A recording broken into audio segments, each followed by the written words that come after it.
आगे चलते हैं खेल में संस्कार जी। 7वां प्रश्न आएगा 1,00,000 रुपए और वो प्रश्न आपके सामने ये रहा। इनमें से किस जानवर के पिछले पैरों पर पराग एकत्र करने के लिए कॉर्बिक्यूला नामक एक संरचना होती है? Which of these animals has a structure called the corbicula on their hind legs to collect pollen? Options: A, snail, B, honeybee, C, mouse या D, sparrow, घोंघा, मधुमक्खी, चूहा या गौरैया?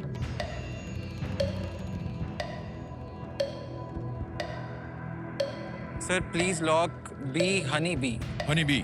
बी पे कह रहे हैं ताल लगाने के लिए। Is the right answer sir, well played.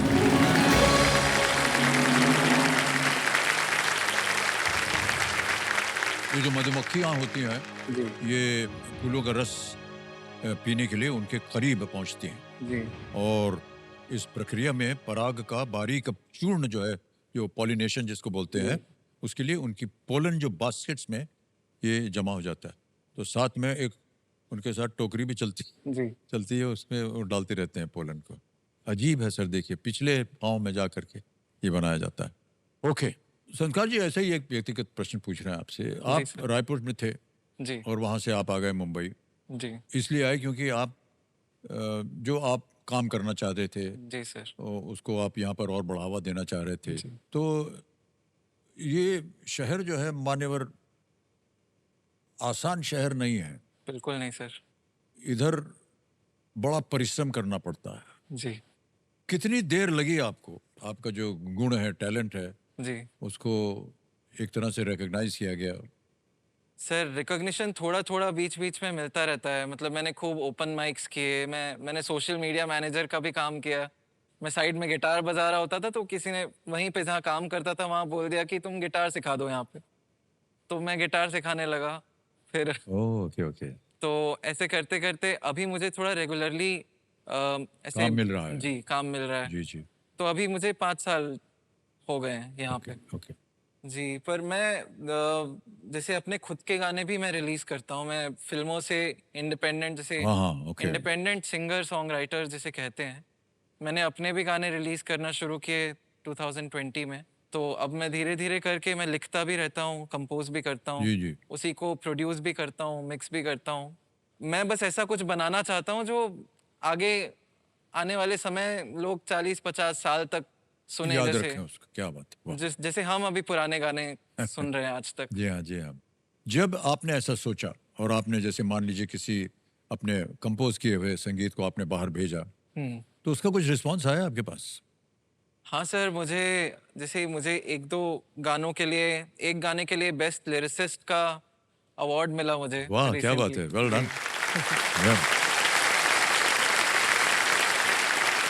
प्रोत्साहित करने के रूप में आपकी पत्नी जी पीछे बैठी हैं। कैसे एक दूसरे को आप लोग प्रोत्साहित करते हैं? हम सर बेसिकली म्यूजिक लवर्स ही हैं, तो हम साथ में जैम कर लेते हैं कभी कभी। या दोनों सिंगर हैं, म्यूजिक फील्ड से बिलोंग करते हैं, जी जी। तो एक दूसरे को समझ पाते हैं, तो हम एक दूसरे को बेटर वेज में सपोर्ट कर पाते हैं। दोनों को पता है कि कितनी अनसर्टेनिटी है इस फील्ड में।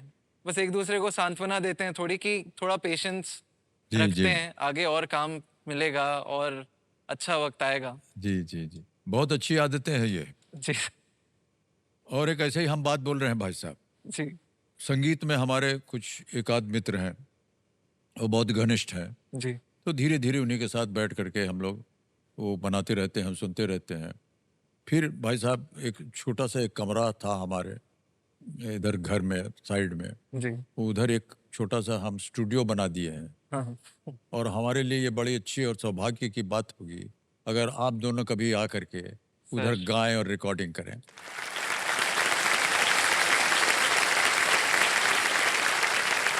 ओके भाई साहब, अच्छी बात हो गई। चलिए आगे चलते हैं खेल में। 8वां प्रश्न आ रहा है, इसके लिए मिलेंगे आपको 2 लाख रुपए। 8वां प्रश्न आपके सामने अब ये रहा।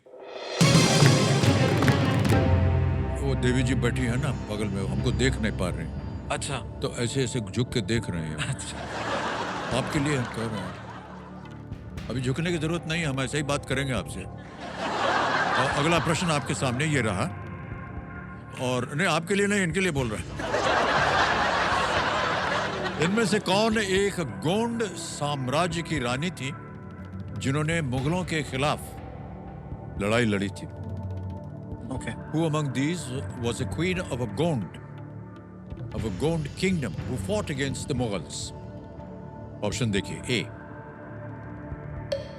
रानी रुद्रमा देवी, बी रानी चेन्नम्मा, सी रानी अबक्का, या D Rani Durgavati. Gond.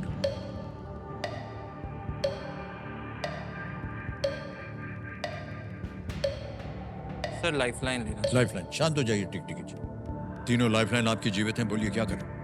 Sir audience. Audience बोलिए। ओके, इसको अंकित कर दिया जाए। ऑडियंस बारी आ गई आपकी, और आपका समय शुरू होता है अब।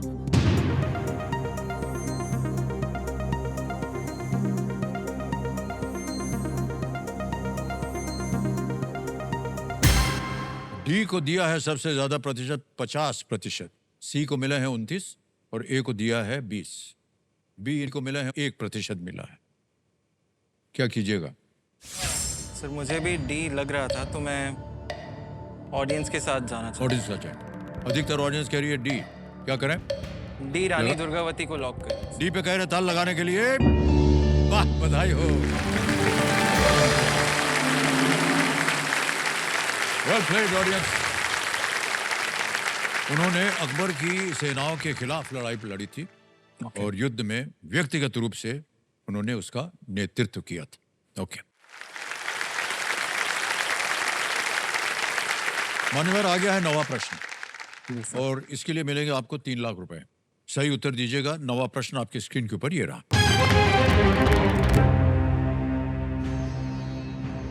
इनमें से क्या एक प्रमुख यूरोपीय नदी है जो हंगरी और जर्मनी सहित 10 देशों से होकर गुजरती है?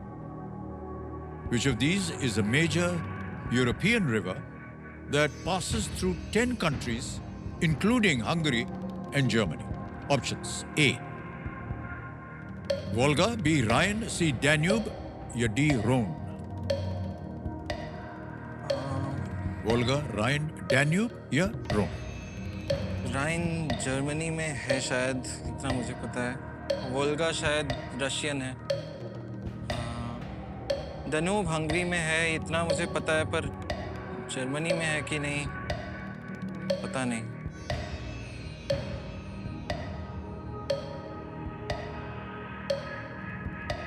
सर 50-50। लाइफलाइन। शांत हो जाइए, एक और लाइफलाइन लेंगे 50-50। कंप्यूटर जी, इसको पहले तो अंकित कर दिया जाए, और जो 2 गलत विकल्प हैं उनको मिटा दिया जाए। वोल्गा, डैन्यूब बचे हैं। एक सही, एक गलत। Sir please lock C Danube. C Danube कह रहे हैं ताल लगाने के लिए। बिल्कुल सही जवाब निकला आपका। 3 लाख रुपए जीते आपने भाई साहब। 10 देश जिनसे होकर डैन्यूब नदी जो है वो गुजरती है, वो है Germany, Austria, Slovakia, Hungary, Croatia, Serbia, Bulgaria, Romania, Moldova and Ukraine. इतने 10 देशों से होकर के ये डैन्यूब नदी निकलती है। ओके।